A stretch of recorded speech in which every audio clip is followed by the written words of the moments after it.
Fala rapaziada, República Rubro-Negra na área e hoje a gente está estreando o nosso quadro Resumo Mensal do Flamengo. É um quadro que vem para resumir um pouco de como foi o mês do Flamengo, analisando os jogos, os desempenhos e os fatos também extra-campo que aconteceram com o Flamengo no mês. A gente vai começar, é claro, com o resumo do mês de maio e o Matheus vai apresentar pra gente as estatísticas gerais desse mês. Como é que foi? Então, o Flamengo teve 8 jogos, né? Tirando o jogo que a gente ganhou de WO, com 4 vitórias, 2 empates e 2 derrotas, um aproveitamento de 58,33%, 11 gols marcados, 8 sofridos, um saldo positivo de 3 gols, mas a gente tinha que se atentar um pouco mais, porque eu acho que 8 gols sofridos em 8 jogos é muito, né, Dan? Jogo, né? É, um gol por jogo e aponta para uma questão que o Flamengo tem tido, que é o desempenho defensivo, né? Eu acho que o Flamengo se desajustou ali, né? E nesse mês de maio, o artilheiro do mês foi o Pedro, e o Pedro, além disso, foi o líder de assistências também, né? 5 gols e 2 assistências aí do Pedro. Então não tem como ser diferente. Para mim, o Pedro é o grande destaque aí desse mês de maio, né? E é uma pena que ele não tenha sido levado para a seleção. Apesar de eu respeitar o Igor Thiago, acho que tem uma boa trajetória, mas eu acho que o Pedro merecia uma vaga ali. E bom, é o grande destaque do Flamengo, já é o artilheiro do Flamengo no ano, né? E 2 jogos desses jogos que ele jogou, 2 jogos ele saiu do banco. Exatamente. E ajudou, acho que deu uma assistência também, né? E está disputando para ser o artilheiro do Campeonato Brasileiro, se eu não me engano, da Libertadores. Já é um dos maiores, acho que é o segundo maior artilheiro da Libertadores brasileiro, né? Atrás do Gabigol. E eu acho que ele vai passar o Gabigol esse ano, hein? Eu acho que ele vai chegar no Gabigol. Eu acho que o Pedro é muito regular, né, cara? Acho que isso me impressiona, tirando os momentos onde o Pedro esteve fora por lesão. Eu acho que ele mantém uma regularidade muito grande, assim, no Flamengo. E eu acho que é mais um ano aí onde eu tenho certeza que ele vai passar dos 30 gols. E, enfim, vai chegar no Gabigol, já é o maior artilheiro do século, né? Mas é isso, se o Pedro tá jogando bem, o Flamengo tá vencendo, tenho certeza. O Pedro é o caminho pro Flamengo, um dos caminhos pro Flamengo vencer, né? E uma coisa também, antes da gente entrar nos jogos do mês, que a gente tem que falar, é que esse mês a gente jogou o mês inteiro sem o Arrascaeta, né? Que ele se machucou contra o Estudiantes e foi um mês inteiro sem ele, faz muita falta. Lógico que o Flamengo tem elenco muito forte, a gente consegue jogar sem ele, mas ele é o craque da Gávea, é o craque, a camisa 10. Então, acho que ele é um dos poucos que faz muita falta realmente no time titular, assim como o Pedro faria, se tivesse machucado, né? Ainda bem que não tá. Mas é isso, cara. Eu acho que o Arrascaeta é aquele algo a mais do Flamengo, né? Eu acho que ninguém tem o que o Arrascaeta tem. E a gente não tem esse dado aqui agora, mas no próximo a gente pode trazer, ou a gente bota aqui na edição, na verdade, que é o aproveitamento do Flamengo com o Arrascaeta e sem o Arrascaeta. Isso. Eu acho que esse aproveitamento de 58,33 do Flamengo esse mês, ele reflete um pouco essa ausência do Arrascaeta também. No mês passado a gente só perdeu pro Bragantino, se eu não me engano, que foi o primeiro jogo do mês. E o resto do mês a gente jogou muito bem e a gente iniciou já um mês sem o Arrascaeta, né? Exato. E logo com um empate, que a gente vai falar um pouco sobre esse empate que foi bem ruim pro Flamengo. Exatamente. E é isso, eu acho que o Arrasca voltando, a tendência é que esse desempenho suba. Bom, então a gente vai começar agora a falar um pouco dos jogos em si, né, desse mês de maio. O primeiro jogo foi já um clássico com o Vasco, né, Flamengo e Vasco, 2-2. Foi o primeiro jogo sem o Arrascaeta. Quais são as suas impressões aí desse 2-2 com o Vasco? Cara, eu tava meio tenso, né, logicamente, com esse jogo. O Pedro abriu o placar logo no início. O Flamengo não estava muito bem no jogo, apesar de ter aberto o placar. Mesmo antes de abrir o placar, o jogo estava meio aberto. O Jorginho foi um monstro nessa partida. Esse cara é um absurdo. E no momento que a gente não estava muito bem no jogo também, a gente fez o 2-0 com o Jorginho. E ali eu achava, matamos o jogo, o Vasco ficou meio morto ali, ficou um jogo meio morto, o Flamengo com posse de bola, mas o Vasco com um pouco mais de posse de bola, mas sem assustar muito o Flamengo. Sim, sem criar nada. O Rossi não fez, depois do 2-0, se eu não me engano, o Rossi não fez nenhuma defesa. E aí, enfim, teve um apagão. Acho que talvez as mudanças também. O Jorginho saiu, principalmente. Isso eu acho que o meio-campo do Flamengo caiu muito, né? E o Vasco começou. Eu acho que esse jogo, pra mim, tem um gosto de derrota, assim. Lógico. É aquele jogo que faz uma diferença muito grande. São jogos que, assim, o Flamengo tem uma superioridade técnica, tática, hoje, muito grande em relação ao Vasco. né? Mas a gente sempre vê o Vasco, e eu acho que isso acontece um pouco com o Fluminense também, o Botafogo não muito. Mas principalmente Vasco e Fluminense são times que entram com uma disposição gigantesca de ganhar do Flamengo. Sim. Né?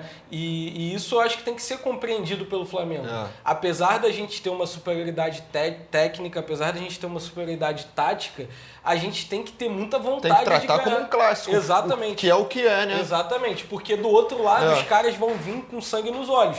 E o Vasco, apesar de não ter jogado bem, eu acho que não foi um grande jogo do Vasco, mas os caras sempre com muita vontade, sempre lutando muito.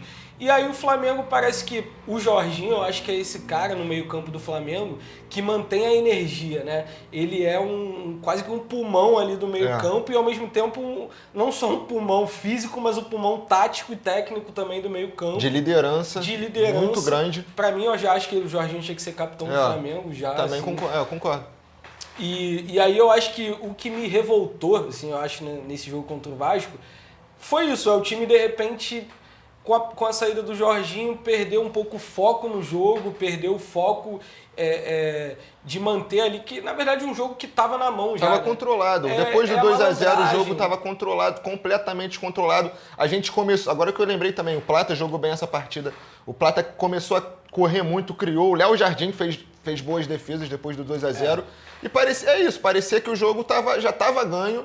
E aí eles fazem um gol, não foram mais na vontade do que na técnica, na tática.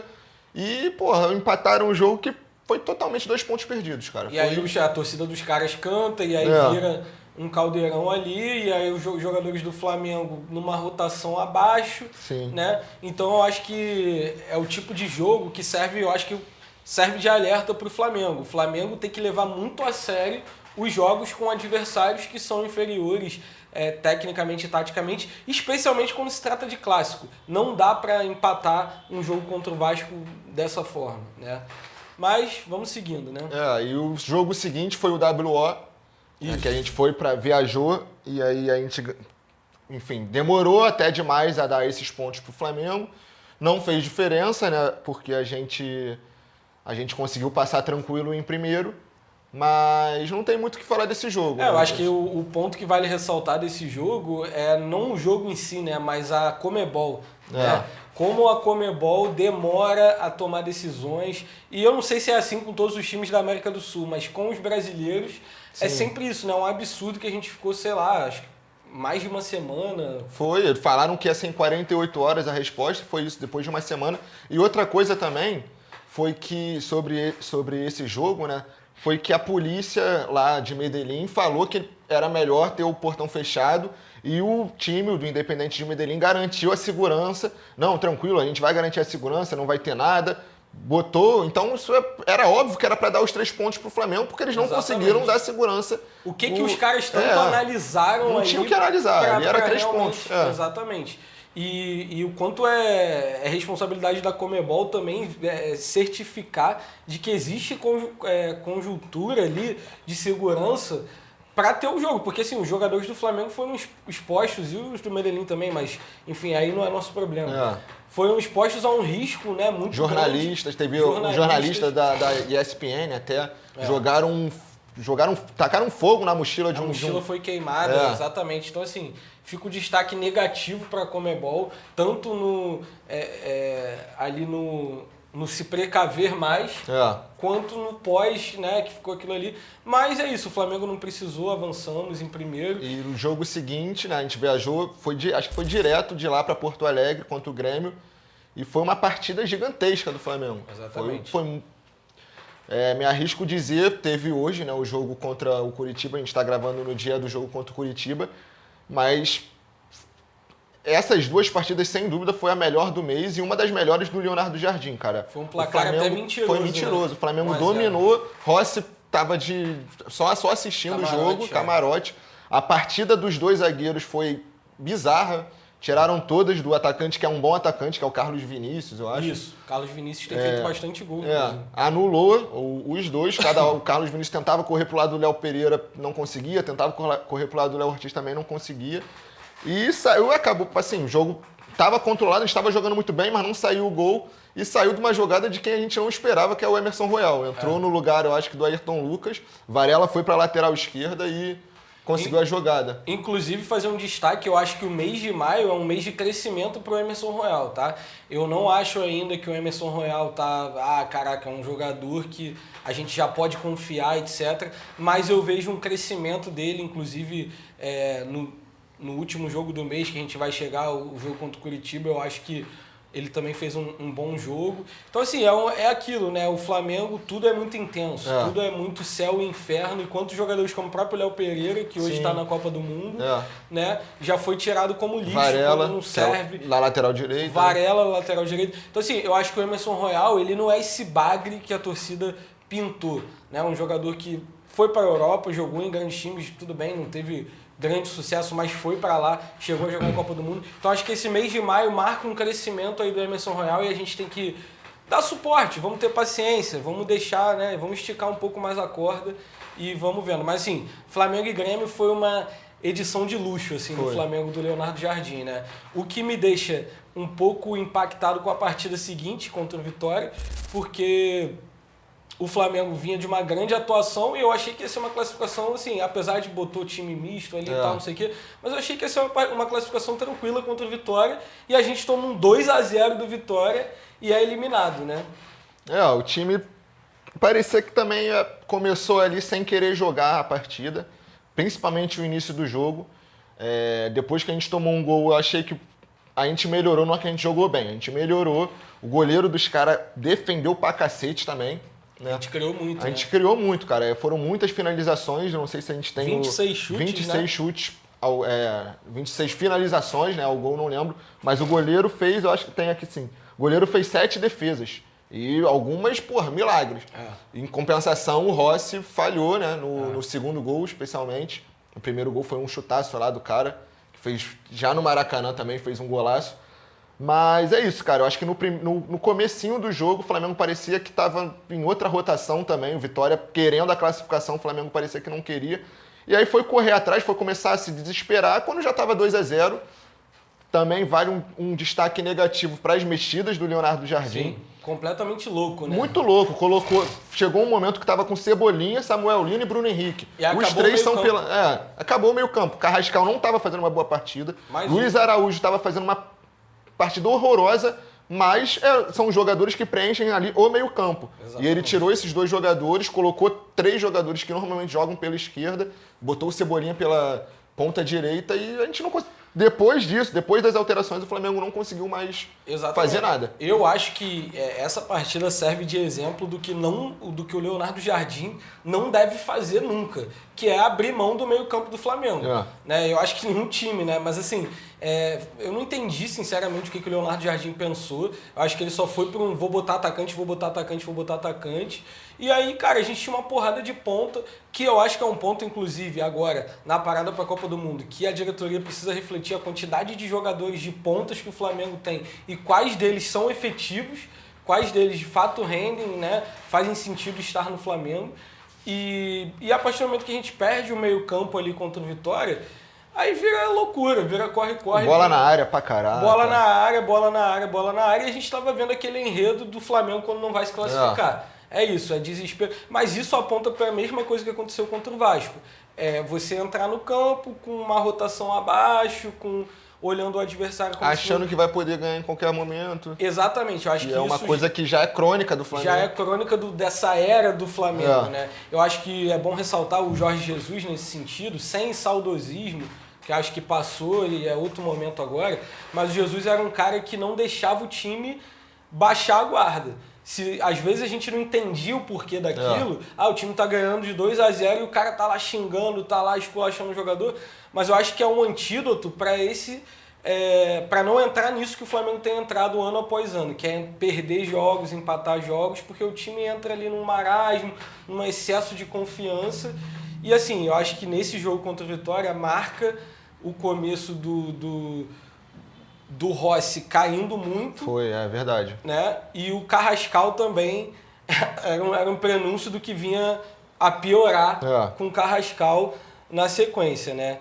E aí a gente tem o empate com o Atlético Paranaense. Foi uma sequência, inclusive, né? Que agora a gente não foi... A gente teve o WO, né? Só que foi em Medellín, foi Medellín, Grêmio, Vitória e Atlético Paranaense. Foram 4 jogos fora de casa, foi uma viagem para lá e para cá. Não que isso também justifique a queda de rendimento, mas realmente é um calendário que é muito apertado, esse calendário do brasileiro.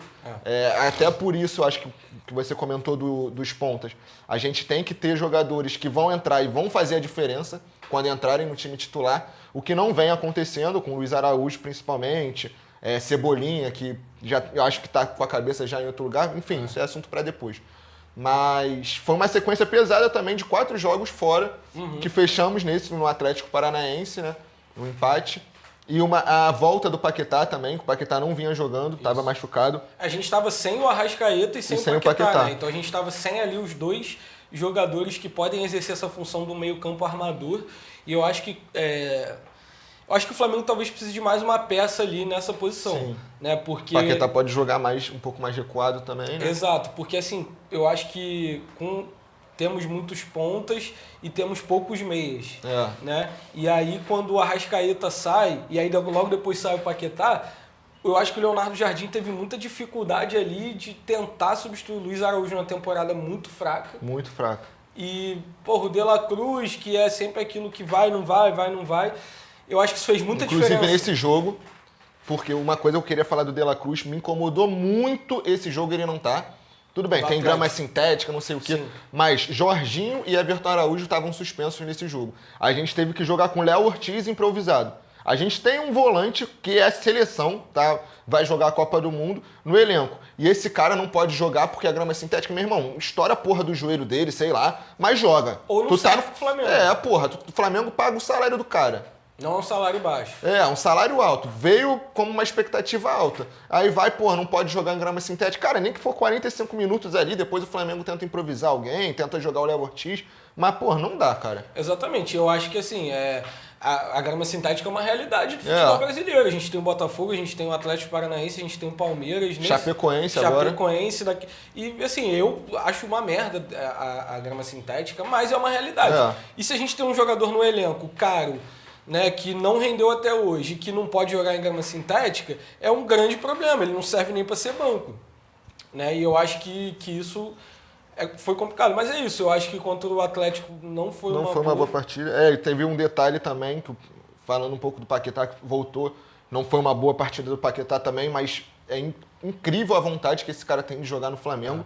E teve um lance também que eu já vi muitas vezes os caras expulsando, né? Que o cara chegou na canela do Paquetá, depois mostraram até canela, né? Mostraram uma foto, a canela dele tava marcada.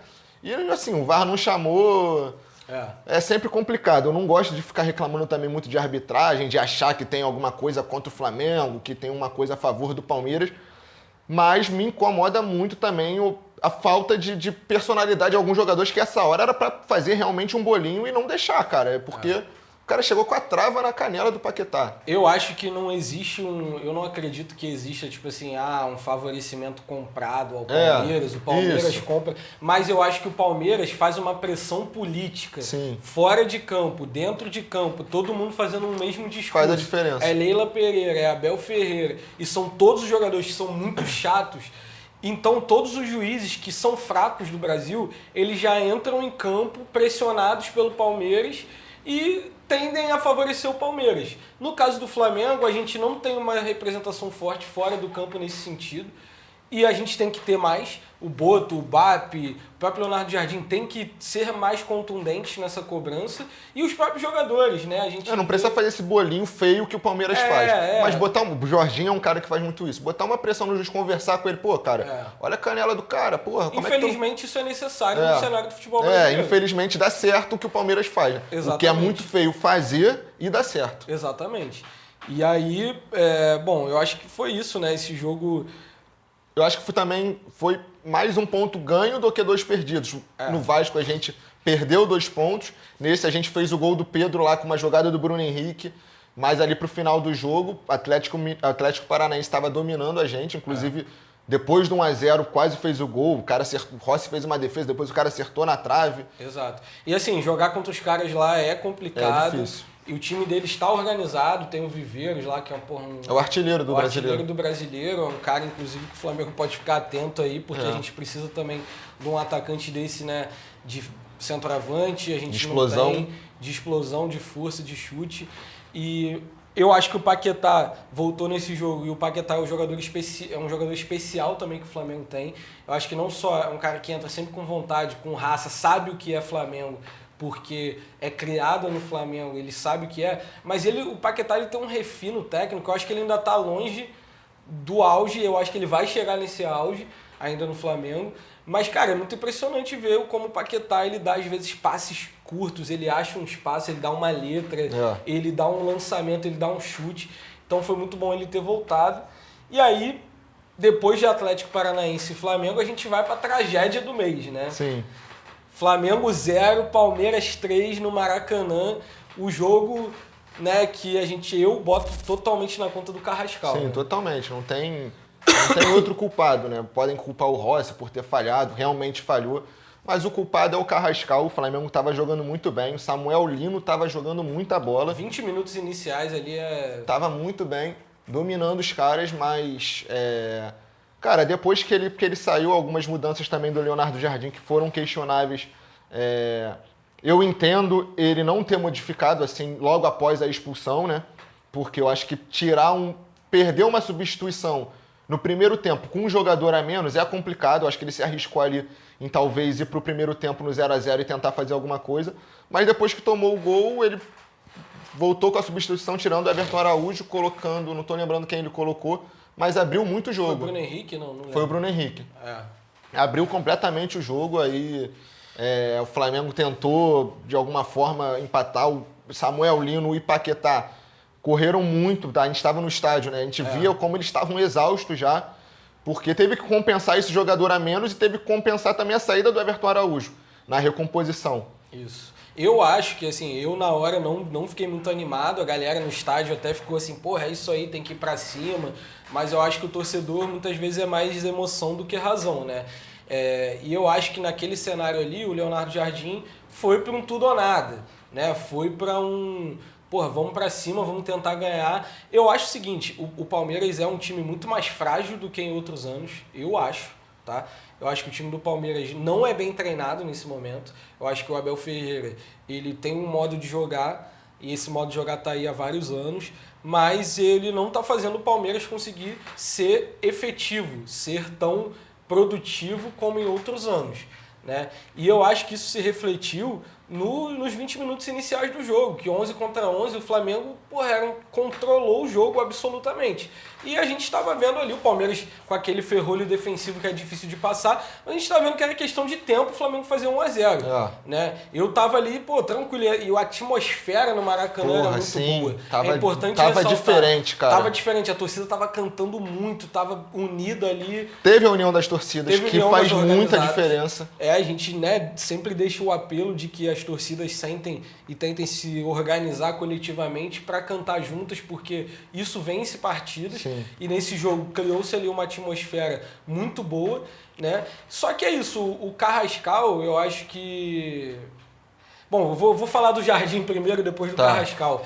Eu acho que o Jardim poderia ter mantido o Everton Araújo. Eu acho que num jogo que você está com um jogador a menos, não dá para você abrir mão de um jogador como o Everton Araújo, que é um jogador que segura e carrega o piano. É um jogador que, tá num ano maravilhoso, junto aí com o Samuel Lino. Eu acho que são os dois melhores do Flamengo no ano, marcando muito, saindo muito bem com a bola, dando segurança e consistência, né? E aí ele tira e bota mais um ponta, aí a gente entra um pouco no que foi outro jogo. Aí o Flamengo, perde força no meio campo, e é ponta e atacante, e aí entra mais atacante, e virou aquele time de... E aí o que isso trouxe pro jogo? Mais aceleração pro jogo. O tempo todo. O tempo todo correria pra cá, correria pra lá, correria. E o Flamengo com um a menos num jogo que você acelera mais o jogo, o que vai acontecer? Os caras vão cansar. E aí o Flamengo foi baixando, e o Palmeiras com um a mais. Não criou tantas oportunidades. A gente criou mais até. Isso é importante falar. O Carlos Miguel fez mais defesas que o Rossi, inclusive. Eu acho que isso é importante falar. O que mostra a fragilidade do Palmeiras é ganharam 3x0, mas quem viu o jogo, quem analisar o jogo, vai ver que o Palmeiras não foi dominante, não foi tipo assim, cara, os caras controlaram o jogo e o Flamengo ali, só sobrevivendo. Não foi isso. Eles continuaram ali jogando não tão bem, na minha opinião, não estavam jogando bem, continuaram não jogando bem. Mas o Flamengo começou a acelerar muito o jogo, tentando empatar e foi cansando e aí foi dando espaço, dando contra-ataque. A gente via toda hora um Deus nos acuda ali no contra-ataque. Então acho que o Jardim errou e esse erro foi importante porque a gente poderia ter conseguido um empate.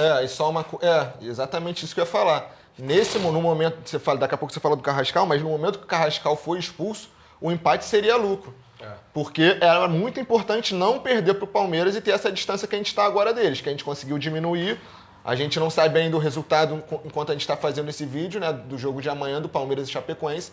Tudo leva a crer que o Palmeiras vai ganhar, mas também tem isso. O Palmeiras muitas vezes não consegue criar. Se pega um time muito fechado, às vezes não tem muito repertório no ataque e às vezes, Chapecoense empata, a gente diminui. Mas esse jogo era muito importante não perder. Lógico, com 11 contra 11. Se fosse 0x0 ou se fosse 1x1, a gente ia ficar, o Flamengo tinha a condição de ganhar. Exatamente. Mas com as circunstâncias do jogo, o empate a gente sairia satisfeito. E me impressiona um pouco, vendo lá no Maracanã, a gente foi de leste, então a gente tinha uma visão muito boa do jogo, o quanto o time do Palmeiras não é um time que consegue sair tocando a bola de trás e armar o jogo. Geralmente, todos os lances do jogo, assim, o Palmeiras ficava tocando bola na sua defesa, de um lado para o outro, tocava com o volante, voltava, e lançamento por cima. Sim. Eu acho que, é um time que, nesse momento, eu vejo que é muito frágil taticamente, mas tem grandes jogadores. O Palmeiras tem grandes jogadores, então, né? Agora, falando do Carrascal, assim, eu acho que eu tô meio cansado já do Carrascal, assim, porque são 3 gols no ano e 3 expulsões no ano, né? Eu acho que é um jogador displicente, é um jogador irresponsável. Eu acho que, assim, é um jogador muito bom tecnicamente. Eu não sei se ele é muito bom, né? Fora do Flamengo, ele foi muito bem no River Plate. Eu acho que ele fez um ótimo 2025, mas... Fez um bom, eu acho que fez um... Eu não colocaria ótimo, assim, mas acho que foi um jogador importante em 2025. Mas eu não sei se ele compensou o investimento que foi feito nele, que foram 12 milhões de dólares, de euros, enfim... Mais de 50 milhões de reais, mais de 70 milhões. Não, esse ano tá muito irregular. Fez bons jogos, mas... A maioria é mais jogos ruins do que bons e esse aí... E aí essa situação da expulsão é uma situação que, cara, coloca um questionamento muito grande, na minha opinião, se esse jogador vale a pena ou não pro Flamengo. Porque não é um caso isolado, é um jogador que bota tudo a perder a qualquer momento. Então o Carrascal me parece um jogador que a gente nunca pode confiar 100%. A mesma sensação que eu tinha com o Plata, que ainda tem um pouco de desconfiança. Mas acho que com a chegada do Leonardo Jardim é um cara ali que está conseguindo lapidar o Plata de alguma forma, que eu vejo o Plata mais centrado. Sim. O Carrascal, eu acho que um jogo como esse, ele não pode fazer o que ele fez. Não. Eu acho que é difícil relevar o que ele fez. E assim, eu não sei qual que é o teu sentimento, mas eu ainda me sinto muito incomodado com o Carrascal. E vamos ver, eu acho que assim, se tiver uma proposta interessante pro Carrascal... Se ficar no 0x0, você acha que ele tem que sair? Se ficar no 0x0, eu acho que o Carrascal tem que ir embora. E eu acho que o Flamengo pode buscar outro jogador. Até porque eu acho que ele até então não se provou ser esse cara que a gente precisa para ser o reserva e, de repente, o herdeiro do Arrascaeta. Porque eu acho que a gente já tem que começar a pensar que o Arrascaeta vai fazer 32 agora, né? Acho que 31 talvez. Acho que é 32. O Arrascaeta, eu acho que pode ter mais alguns anos aí no Flamengo, mas a dosagem de carga vai ter que ser cada vez maior com o Arrascaeta, o cuidado físico cada vez maior. E a gente precisa contratar um jogador que já divida esse protagonismo com o Arrascaeta. Pode ser o Paquetá, por um lado, mas eu acho que a gente tem que ter um meia ali, um outro meia, né? E eu não sei se o Carrascal tem até... o Carrascal, quando ele jogou bem, né? Ele jogou até pela direita e ele normalmente jogava pela esquerda, onde era o Lino, e aí ficou Lino de um lado, Carrascal de outro. e foi aonde ele melhor jogou no ano passado. Foi ali pela direita, como meio que um ponta, armador, parecido um pouco com o Everton Ribeiro, não estou comparando, mas uma função parecida com a do Everton Ribeiro, mas ele sendo destro, né? Mas carregando, às vezes vindo para o meio, às vezes indo para a ponta esquerda. E, enfim, ele foi bem, né? Mas esse ano é isso, cara. Não, acho que ele não achou nem a posição dele ainda esse ano. Acho que eu não sei se o Leonardo Jardim ainda não entendeu qual é a dele. Ele não sei se ele está muito interessado também, porque tem essas coisas extracampo também de festa. Igual o Plata tem também, que a gente tem que sempre ficar atento. Apesar dele ter crescido muito e tem corrido muito. Uma coisa que eu tenho reparado é que ele corre muito o jogo todo, Plata. Sempre foi assim. Ele recompõe muito também, né? Cara, eu acho que o sarrafo do Flamengo é muito alto, sabe? Eu acho que, assim, o cara querer fazer festa, querer ir em festa, pô, beleza, no dia de folga do cara, não vai ter treino amanhã, nananã. Eu acho que isso aí também é hipocrisia. Eu acho que a torcida... Chegando na hora nos treinos também, exatamente. Né? Eu acho que a torcida, às vezes, se perde em algumas coisas, mas eu acho que, no caso do Plata, no caso do Carrascal, a gente tá vendo que isso tá interferindo no profissionalismo desses caras e no desempenho no campo. E aí o sarrafo do Flamengo tem que ser muito alto. O Flamengo é um clube, porra, que vai bater 2 bilhões de faturamento, que é o clube mais rico da América Latina, entendeu? E o nosso modelo tem que ser um modelo de excelência. Sim. Então assim, meu irmão, tá mais de ano no Flamengo, não tem um comprometimento efetivo, tá numa temporada muito ruim, vamos atrás de quem queira ficar aqui. E aí eu acho que entra um pouco o que a gente pode falar depois do Cebolinha também, de que é isso, do próprio Luiz Araújo, tem que estar no Flamengo quem quer muito. Eu não tô lembrando quando o Cebolinha, acho que foi talvez depois da final da Recopa, que ele falou, foi depois de alguma derrota do Flamengo que foi importante. A entrevista do Cebolinha foi falando que não ia ficar no Flamengo. Exatamente. Não, quero procurar outra proposta, quero procurar outros áreas. Porra, como é que o cara vai depois de uma derrota? Não tem problema nenhum ele não querer ficar no Flamengo, ele não querer renovar, ele querer sair para conseguir mais minutos. Mas agora, falar depois de uma derrota como foi, mesmo se o cara tivesse perguntado, não sei se a pergunta nem foi essa, eu acho que nem foi. Mas mesmo se o cara tivesse perguntado, ele tinha que falar, não, olha, não é o momento de eu falar isso. Tô mal com a derrota, não sei o quê. Vamos ver aí na janela do meio do ano, na janela do final do ano, mas vou deixar com os meus empresários. Como todos os jogadores fazem. Exatamente. Mas aí ele quis fazer questão, ainda depois de uma derrota, Flamengo no início ali em crise, de falar aquilo. Eu acho o Felipe Luiz não botava ele, a torcida queria que colocasse ele. E aí, porra, deu pra ver porque não colocava também, né? Provavelmente não tinha muito comprometimento nos treinos. Eu acho que isso dá uma nota de uma certa mágoa, né? O cara vai na imprensa e fala que não vai renovar num contexto que o Flamengo acabou de perder uma competição. Eu acho que mostra uma vontade de alfinetar. Isso aí, pra mim, é de respeitar a instituição também, né? Eu não sei qual é do Cebolinha, eu acho que ano passado ele foi bem ali em determinado momento, talvez ele esperasse uma valorização, uma renovação com valorização, mas eu acho que se a gente for botar na balança, o Cebolinha não compensou nem um pouco pro Flamengo. Só jogou bem na era Tite e aí machucou. E aí machucou, é sempre isso, quando evoluía, tava indo bem, machucava, então assim... O Felipe Luiz mesmo, quando ele começou a jogar bem ali, machucou. E foi um jogador que a gente pagou muito caro, que tem um salário alto, então assim, eu até questiono um pouco o BAP, que foi um leão aí com o Felipe Luiz, né? Talvez porque tivesse interesses em ser um leão, né? Que vão além da questão resultado, desempenho, projeto. Como às vezes aceita muito passivamente situações como essa do Cebolinha, jogadores como atitudes como a do Carrascal, que acredito que foi multado, foi falado que foi multado, mas eu não sei exatamente, a gente não tem acesso exatamente a isso. Mas eu acho que precisa de uma arrumada na casa também o Flamengo, né? Mas a gente vai pro próximo jogo. Só antes de ir no próximo jogo, eu esqueci de anotar também, antes do Flamengo Palmeiras, teve Flamengo Estudiantes, que a gente ganhou de 1-0. E que aí já era para ter garantido a classificação por causa do WO, a notícia veio sair depois do jogo do Flamengo Estudiantes, mas que foi um jogo que eu queria só falar uma coisa. Assim, a gente pode comentar um pouco sobre o jogo, mas não tem muito o que falar, eu acho, desse jogo.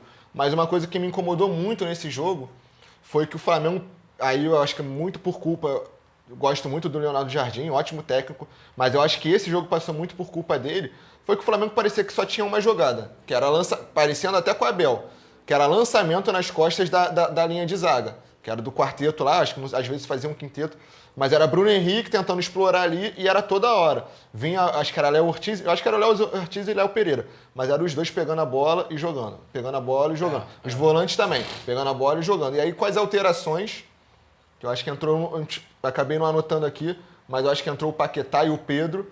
A gente subiu de produção e ganhou. O Pedro acho que já estava. O Pedro que fez o gol. Não estou lembrando se ele já estava, mas aí conseguimos vencer. Mas eu achei que faltou um pouco de repertório nesse jogo. Pegamos um time fechado também, né?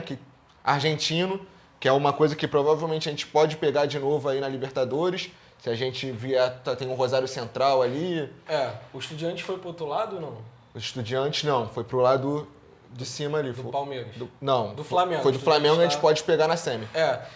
Eu acho que esse jogo contra o Estudiantes foi realmente esse destaque de uma desorganização tática. Eu acho que esse mês inteiro foi marcado por uma certa desorganização tática do Flamengo. Eu acho que isso se deve muito à ausência do Arrascaeta e do Paquetá, porque eu acho que quando o Flamengo perde esses caras, não tem ninguém no banco que consiga fazer o que eles fazem. E aí eu acho que, de repente, sei lá, cara, um cara como o Alan Patrick, por exemplo, que agora caiu agora não dá pela idade. Tal, mas é um cara com esse perfil, que talvez não venha para ser o titular, mas que vai entrar e vai conseguir ter as características necessárias, que é saber reter a bola, saber desacelerar o jogo, cadenciar, achar passes ali.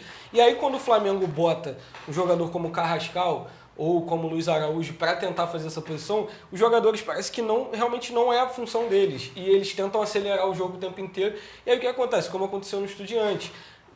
É bola acelerada o tempo inteiro, bola nas costas, tentando jogar por cima. Por mais que o Jardim eventualmente possa pedir para esses caras fazerem essa distribuição de jogo ali, eu acho que não funciona. Então acho que o mês todo foi marcado por essa que a gente via ali. E eu acho que o Leonardo Jardim é um ótimo treinador, então ele foi conseguindo dar uma reorganizada. Acho que no jogo contra o Palmeiras ali o time estava mais organizado. Estava muito organizado.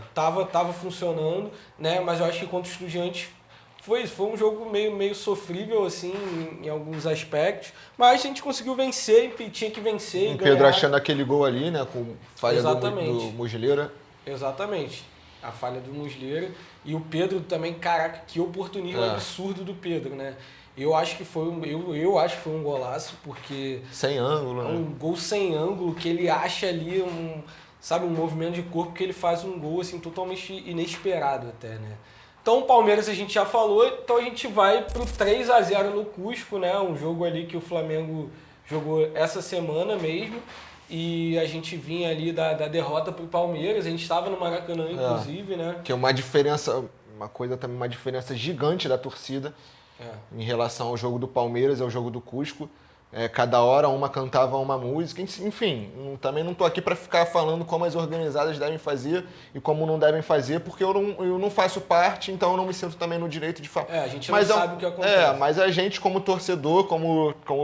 A gente sabe o impacto que isso tem no Flamengo. Flamengo. É um impacto gigante, assim, a união não precisa estar todo mundo junto, mas tem que ser uma união de cântico, todos cantando a mesma música, porque não dá certo.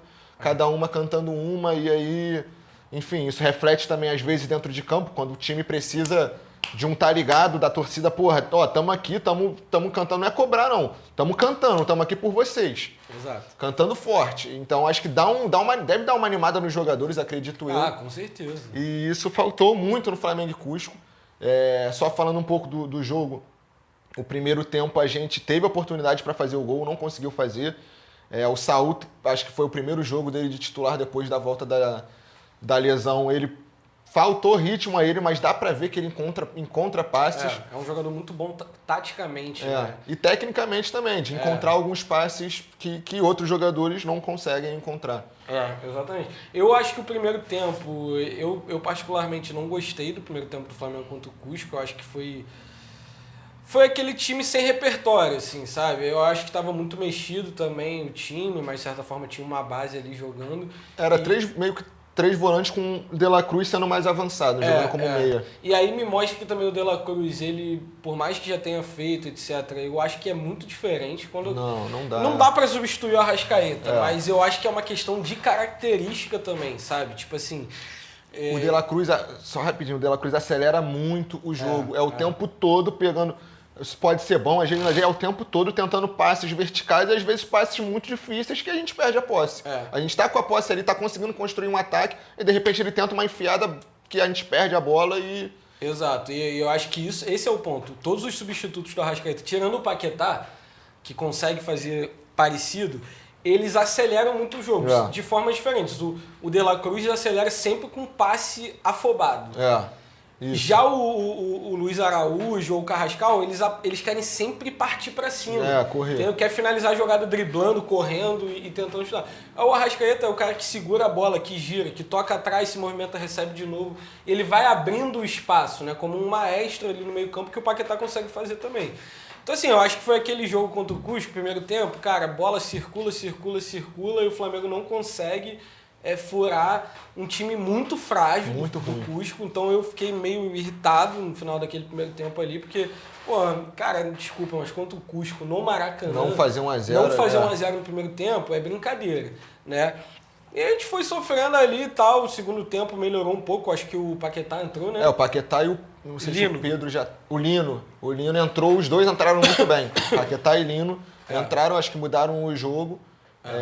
Flamengo acho que já iria vencer se não tivesse essas talvez fosse 1-0, né? Mas, e quem fez o gol eu não cheguei a falar com o Dani, mas quem eu tava meio irritado ali no jogo, que era o Bruno Henrique, não tava fazendo uma boa partida, pegava a bola, se embananava todo, e é o Bruno Henrique, é decisivo, em Copa também, fez 2 gols, eu acho que agora ele é o 4º maior artilheiro brasileiro, atrás do Gabigol, Pedro, Luizão, não sei se tem outro ou se ele já é o 4º. E entrando para a história também do Flamengo, que ele já entrou, e da Libertadores. É impressionante como o Bruno Henrique, mesmo envelhecendo, mesmo com uma idade avançada, ele primeiro ainda tem explosão física, não tem a mesma de outros tempos, ou não consegue manter isso o jogo inteiro, mas ele ainda consegue entregar explosão física em vários momentos. E ele continua sendo um jogador muito decisivo, um jogador que, às vezes ele tá mal, às vezes você tá irritado com ele, mas ele tem uma leitura diferente do jogo. Ele às vezes está num lugar diferente, né? Às vezes ele se posiciona, lê bem, tem uma impulsão, faz um gol.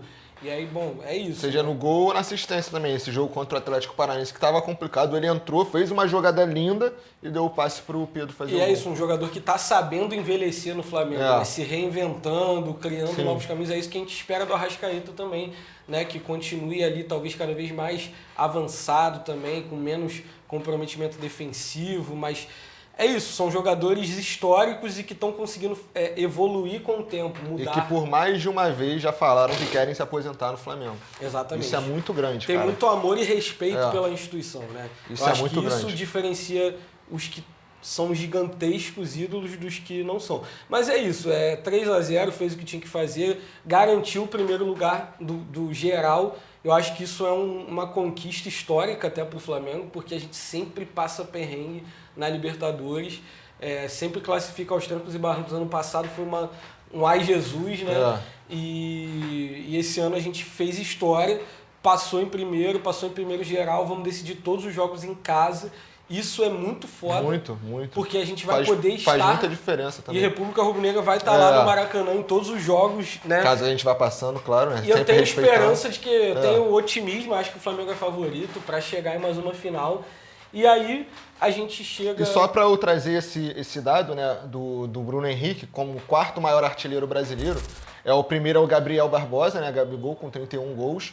Luizão com 29 gols, Pedro com 28 gols e Bruno Henrique com 27. Ou seja, esse Pedro e Bruno Henrique é certo que vão jogar pelo menos, mas Bruno Henrique pelo menos essa e a próxima Libertadores. Exato. Pedro tem chance aí de ser mais 4, 5, sei lá. Sim. Mas Pedro não tem nem 30. O Gabriel parece que pelo nível que tá, não vai conseguir jogar uma Libertadores tão cedo. Luizão já se aposentou. Então tem tudo até pro Pedro e o Bruno Henrique ser o primeiro e o segundo maiores artilheiros da Libertadores brasileiros. Exatamente. Então o Gabi ainda né? Esse o maior, ainda. Mas o Pedro, acho que esse ano já passa ele. E talvez o Bruno Henrique também. Os dois passarem vai ser mais difícil, porque já estamos nas oitavas, né, Daniel? Estamos nas oitavas, mas assim, se o Flamengo chegar na final, por exemplo, são o quê? 2 mais 1, são 7 jogos. É bastante jogo, né? Pro Pedro em campo fazer 3 gols em 7. Não, pro Pedro sim, mas pros dois, é isso que eu tô falando. Mas talvez, pra um, acho que... Talvez passe o Luizão. Os dois passem o Luizão. E aí fica tudo em casa, que ali fica o Gabriel é Flamengo, né? Então, é isso, né? Eu acho que a gente... E aí a gente chega no último jogo, inclusive no dia que a gente tá gravando esse vídeo, o Flamengo venceu por 3-0 o Curitiba com uma atuação, assim... muito boa do Flamengo. Muito tranquilo o jogo. Muito tranquilo, né? Acho que a gente estava ali meio tenso com esse jogo, porque eu vi o jogo do Curitiba contra o Bahia e eu vi, pô, o Curitiba vai dar trabalho, o Flamengo com um monte de desfalque, praticamente o time reserva. Pensei, pô, vai ser difícil, né? E não foi difícil. Antes da expulsão, a gente já tinha dominado o jogo. O primeiro, tava 1-0, mas... Primeiro tempo a gente dominou ali, né? Tipo, acho que o time muito bem organizado taticamente, trocando bola, movimentação. Samuel Lino, pra mim, fez a melhor partida dele no ano e que veio coroar. É interessante que nessa pausa veio coroar esse primeiro semestre muito bom do Lino, que se reinventou, né? Ele veio no ano passado turbulento, que a gente esperava muito, não entregou, estava sem confiança. Leonardo Jardim chegou, o Lino começou a ter muito mais confiança, mais autoestima e, pô, começou a se modificar taticamente também. Né? O Lino começou a... Vir muito por dentro. O jogo posicional do Felipe Luiz, eu acho que não favoreceu muito o Lino, ele ficava ali muito fixo no canto e aí o que sobrava para ele? Receber a bola e tentar no 1 contra 1, dobrava uma marcação, ele começou a errar e acho que o próprio sistema não estava favorecendo. Esse momento com o Leonardo Jardim, cara, ele cai por um lado, cai por outro, e ele está se mostrando um jogador polivalente, né? Inclusive hoje ele exerceu um pouco essa função que a gente está falando que é um problema, que é de estar ali mais centralizado também, né? E ele foi muito diferente do que a gente já tinha visto ele jogando, né? Exato, ele fez um pouco, acho que comparar com o Arrascaeta é difícil, mas ele fez um pouco do que o Arrasca faz, que é o Arrasca aparece de um lado, do outro, vai para o Arrasca acho que cadencia mais, girando e acompanhando. O Lino foi mais objetivo. Mas acertando muito. Acertando muito. Era tocando, indo para frente para receber de volta e o tempo todo. E ele se dá muito bem com... Eu já tinha reparado isso e esse jogo ele fez um gol com a assistência do Pedro e o Pedro fez um gol com a assistência dele.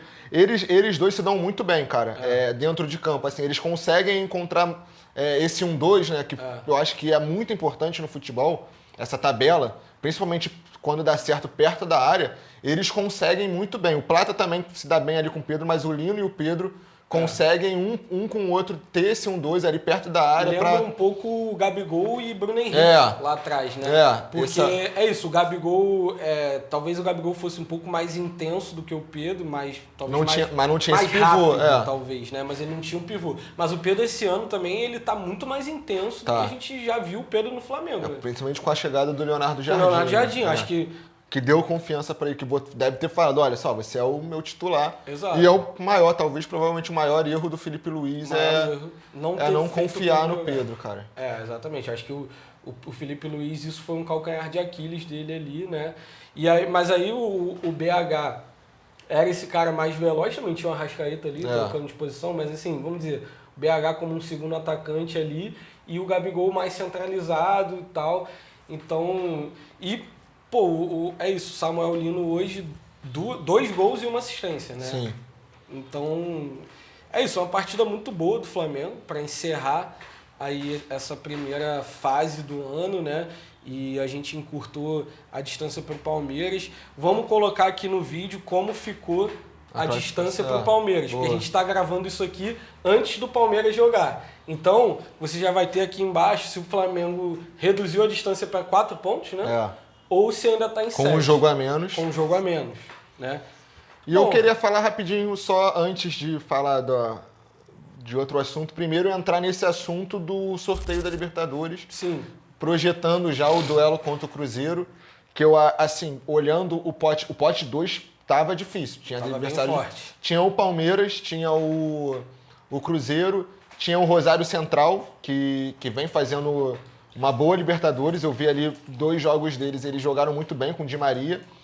Tinha o Fluminense e a gente pegou para, acho que um dos piores adversários, cara. O que eu menos queria pegar era o Fluminense, por conta, acho que essa vantagem de decidir em casa não ia ter tanto, porque os 2 jogos iam ser no Maracanã, 50-50. É um clássico, então fica mais imprevisível, né? Mas eu acho que o segundo jogo que eu menos queria era o Cruzeiro. O Dan falou e eu normalmente...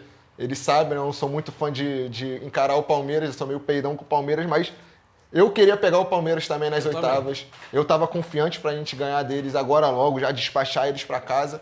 Mas eles saíram no outro lado. Agora só na final, né? Agora podendo ter uma possível final, né? Eu, assim, posso estar errado, cara, mas eu não tenho confiança de que o Palmeiras vai chegar nessa final.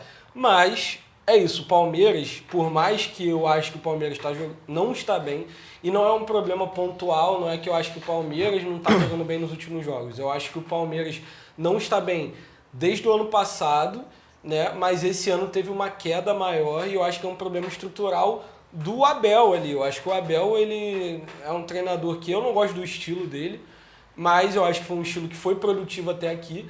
E não à toa o Palmeiras não tem títulos há 2 anos. Não é um futebol bonito, é um futebol efetivo. E aí perde muito algumas contratações. Eu tenho um amigo tricolor Arias, né? Que fala, cara, eu fui ver um jogo do Arias pelo Palmeiras, ele é outro jogador. O Arias não é nem sombra do que ele era no Fluminense. Que era Lógico que ele pode vir a crescer, jogar muito ainda no Palmeiras, espero que não. Mas o que a gente tem... eu não tenho acompanhado muito o Palmeiras. Ano passado eu acompanhei bastante para secar, esse ano acabou que eu não estou vendo tanto. Mas o que falam é isso, que o Arias é outro jogador no Palmeiras. É um jogador que tem que ter um compromisso defensivo muito maior e acho que isso tem limitado muito ele. E acho que é isso, o Abel é um cara que não tem muito repertório, pelo menos para mim não está me mostrando, de diversidade de sistemas, né? Então, assim, eu não boto fé que o Palmeiras chegue nessa final. Mas tomara que chegue, porque eu quero ganhar deles de novo. E, assim, eu queria muito pegar o Palmeiras nessas oitavas, porque, cara, acima de tudo, esse 3-0, 0-3 no Maracanã, eu acho que foi uma injustiça, assim, diante do que o jogo se apresentava. Em 20 minutos, que era praticamente metade do primeiro tempo, a gente viu que, cara, ia dar, eu acho que ia dar pé, ia dar bem, sabe? Então, assim, eu fiquei com aquilo engasgado, falei, não, vamos pegar esses caras, vamos eliminar eles, porque eu tenho confiança de que o Flamengo tá melhor, tem um treinador melhor, tem um treinador com mais repertório, eu acho que tem um time titular no 11 contra 11 melhor também. E aí, falando do Cruzeiro e da chave do Flamengo, assim, o Cruzeiro é um time que tem bons jogadores, tem um bom treinador nesse momento, né? É um mas time titular bem forte, né? Do time Cruzeiro. Titular forte, mas acho que o Arthur Jorge ainda não encontrou ali o caminho desse time, né? Mas até teve um comentário numa postagem nossa que vai ser um duplo Ninguém Morre nos Devendo. Porque o Cruzeiro eliminou a gente em 2018. E a gente com a Arrascaeta. Com a Arrascaeta, inclusive. E a gente tem o traíra do Gerson lá, que nunca é demais né, lembrar. Né, de um Matheus é um cara que tem um perdão muito rápido. Pra mim, Gerson, cara, esquece, meu irmão. Tipo assim, poderia estar nessa Copa do Mundo, poderia estar sendo titular do Flamengo até hoje. Deu mole. Fudeu a carreira dele. Mas graças a Deus que ele foi também, porque aí veio o Jorginho, meu amigo. E o Jorginho, porra, a minha queixa é que o Jorginho não tenha vindo antes pro Flamengo. Mas não dava, né? Que ele tava ganhando Champions League, tava ganhando Eurocopa. Quer dizer, Champions League ele nem ganhou, né? Ganhou também. Acho que ganhou pelo Chelsea, se eu não me engano. Mas ganhou Eurocopa, então, cara, o Jorginho... Mas é isso, eu acho que o Flamengo tem toda a condição de ganhar do Cruzeiro. Tem. Inclusive, acho que tem como ganhar lá e aqui, mas beleza, vamos dizer, acho que dá para arrumar um empate lá e ganhar aqui no Maracanã, e aí a importância de decidir em casa. E a importância também da janela de transferência, o Flamengo contratar jogadores. Exatamente. E aí o restante da chave, bom, Tolima e... Del Valle, o único problema, assim, a parada pra mim, lógico, pô, não vou achar que a gente que é 50-50, a gente vai ser muito favorito contra o Del Valle, mas me incomoda muito a altitude, cara, essa parada... O Flamengo... Mas eu acho que não é tão grande lá, né? É de Quito, acho que é igual do LDU. É Quito, Del Valle? É uma altitude relevante, né? Mas, assim, dá pra gente também empatar lá, talvez até ganhar, e no Maracanã é passar. Essa vantagem, principalmente em altitude, de decidir em casa é muito grande. Né? Muito importante. Porque aí foi lá, meu irmão, fecha a casinha, vambora, se der, deu. Inclusive em 2000, a gente passou até do Bolívar lá com o Tite, depois a gente foi cair pro Peñarol, mas foi o Rossi fazendo cera demais. A gente ganhou o primeiro jogo, acho que de 2-0, lá a gente perdeu de 1-0, mas com o Bolívar amassando a gente... Foi complicado, né? E aí o Tolima é um time, eu confesso que não conheço muito, mas não é um grande time. Jogou com eles em 2022, amassou 7-1 aqui no Maracanã. Exatamente. E aí eu acho que vem a semifinal que a gente provavelmente vai enfrentar um adversário forte, né? A gente tem o Estudiantes, eu acho o Estudiantes um time muito chato de jogar. Porque, assim, por mais que não seja um grande time tecnicamente, mas os caras são organizados. São sempre organizados. Se defendem muito bem. Sabem bater, sabem catimbar. Catimbam pra cacete. O estádio dos caras é um caldeirão, então, cara, é sempre perrengue. Nunca é tipo assim, vamos meter 3, 4-0. A não ser que entre naquele jogo mágico ali do Flamengo, que às vezes acontece, né? Mas acho que tem ali também o Rosário Central, tem o Corinthians. Eu não acredito que o Corinthians vai passar. Também acho que não. Acho que o Corinthians tá muito mal. Mas, então assim, vai vir uma semifinal forte. Mas eu continuo dizendo, eu acho que o Flamengo é favorito e pra precisa confirmar esse favoritismo. E o que eu falo, que o Matheus tem um pouco de medo de adversários fortes. Mas eu acho que isso talvez seja um antídoto para esse problema do Flamengo de entrar no marasmo, de entrar achando que vai vencer a qualquer momento. Entrar ligado o jogo todo. É isso, enquanto o Cruzeiro, meu amigo, não vai entrar de bobeira. Sim. Porque sabe que os caras, o time dos caras é bom. Entendeu? Se pegar uma altitude, não vai entrar de bobeira, sabe que o time dos caras na altitude pode ganhar. Então bota o time num nível de concentração, de autocobrança ali, maior. E eu acho que isso pode ajudar, como ajudou ano passado, o Flamengo a chegar pilhado e chegar numa final forte e fazer o Palmeiras ser vice de novo. Se eles chegarem, né? Porque eu acho que eles... Ou o Fluminense, né? Que tá na outra chave ali. Seria bom também. Ia ser um jogo... Ia ser uma Libertadores muito grande.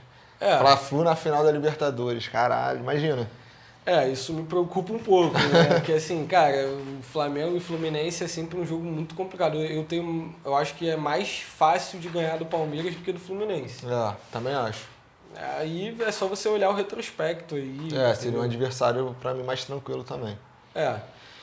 Bom, os assuntos finais que a gente tem aqui, já encerrando esse primeiro resumo mensal. Janela de transferências do Flamengo. É esse o assunto final, né? Que a gente vai falar um pouco sobre Barca, quem aí que foi especulado sair do Flamengo. Nome especulado também para vir e posição que a gente vai precisar ou já precisa, né? Porque a gente, atualmente, se a gente... Flamengo, se alguém chegasse e falasse, Flamengo já tem esse elenco, ninguém vai sair do Flamengo. Vocês vão contratar só uma posição. Eu acho que eu escolheria um centroavante ali para revezar com o Pedro, um atacante mais móvel, que ataca mais espaço. Mas, ao mesmo tempo, eu acho que a gente precisa de outras posições, só que também precisamos que os jogadores saiam, que eu acho que é o caso que eu mais vejo ali é o Ayrton Lucas. O Alexandro caindo bastante, acho que ele está caindo de rendimento. Ainda é o Alexandro, acredito que ele vai subir de produção, mas eu acho que a gente precisa de um lateral esquerdo para a disputa de titularidade. Exato, também acho. Acho que o Alexandro pode, inclusive, ser um bom reserva do Flamengo. De luxo. Reserva de luxo, entrando bem. Ele já sinaliza que pode não querer ficar. E eu, sinceramente, eu nem sei se... Eu acho que pode ser um fim de ciclo bom também. Jogar mais essa temporada. Eu também acho. Estavam falando que vão renovar, mas eu acho que eu preferia que... Eu acho que assim, quem eu acho que tem que sair do Flamengo? Eu acho que o Cebolinha não tem por que ficar no Flamengo. Eu acho que tem que tentar aproveitar essa janela para se livrar dele, com todo respeito, mas eu acho que assim, acabou, sabe? Já tá vacilando aí também e não tá jogando bem, sabe? Não tá exatamente o que você falou, eu acho que não tá mais no Flamengo, não tá com a cabeça no Flamengo. Né? O Ayrton Lucas, eu acho que é um jogador que pode ter mercado, então a gente pode vender ele realmente trazendo um cara para disputar. Eu acho que o Pedro precisa de um reserva. Acho que o Bap até falou isso, que foi um erro mandar o Juninho embora. Também acho que foi.